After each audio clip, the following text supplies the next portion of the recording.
Teacher, you don't know who I am. It's a secret. Everyone who watches these knows who you are. We do this every week.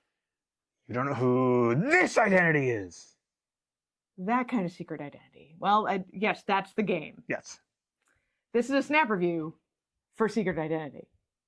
Secret Identity is a 3-to-8 player game designed by Johan Benvenuto, Alexandre Droit, Kevin Jost, Bertrand Roux, and published by R&R Games in the United States. This casual party game takes around 45 minutes to play. Let's start with the art that's in Secret Identity. There isn't really much of it except on these clue cards. We'll explain how those work in a minute. But the graphic design is neat, with these magnetic flipboards and this slot to hold your clues. I'm not sure how I feel about keys representing secret identities, but it ends up working well enough. Speaking of keys, magnets, and clues, let's talk about the mechanics of Secret Identity.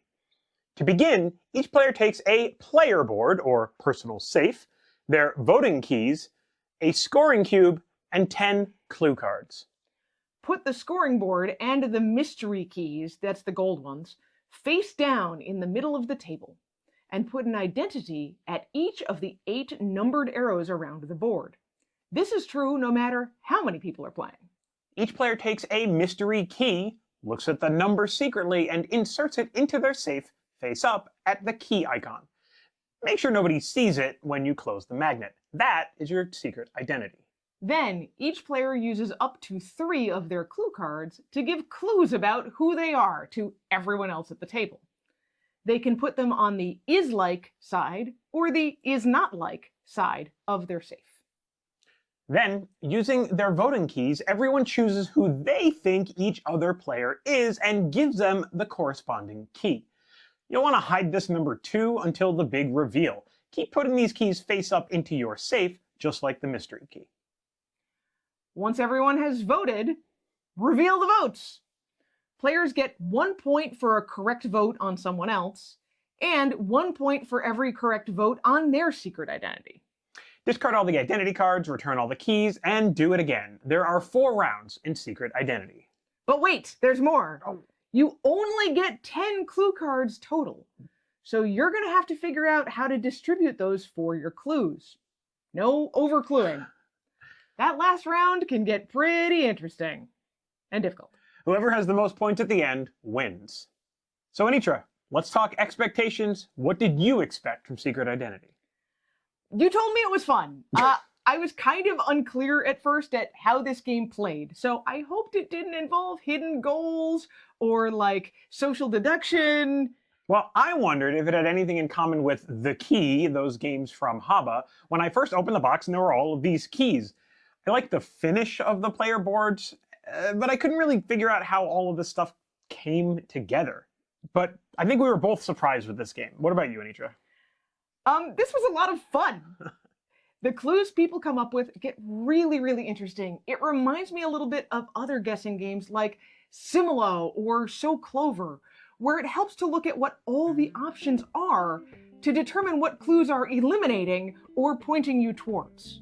I had a lot of trouble seeing the symbol cards from across the table, though. Both the text and the symbols are just a little too small. This is a hard game for old eyes.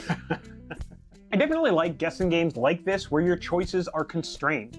It really forces you to be creative, to give everyone else the right clues despite not having a lot to work with. And we found out that when playing with our kids, sometimes people didn't know who the identities were, so we would just check around the table as we put them out, and if anybody didn't know an identity, we just discarded it and used the next one. There's a pretty good stack in the box, and that actually worked really well for us. So Andrew, would we recommend Secret Identity? Well, I really like that this game is a net positive all the way around. There is only shared success in Secret Identity, which makes it a fantastic family game. This one isn't good for the date pile, but it's definitely good for a feel-good game with a little bit of silliness and some laughter. As we mentioned, it's easy to adjust this to fit your family. The pool of identities is visible to everyone, so you can make sure that you only use characters that everyone at the table knows. The only downsides are that the keys can get a little cumbersome, and with a larger group, some people, like you said, might struggle to make out the small text and the symbols. So, yeah, we absolutely recommend Secret Identity. In fact, we're going to give it 4.5 bushy mustaches out of 5. And that's secret identity In a snap.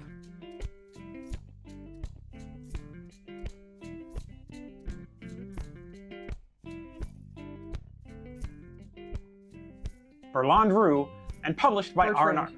You're right. Sure is. That's a T. You want to do it? No?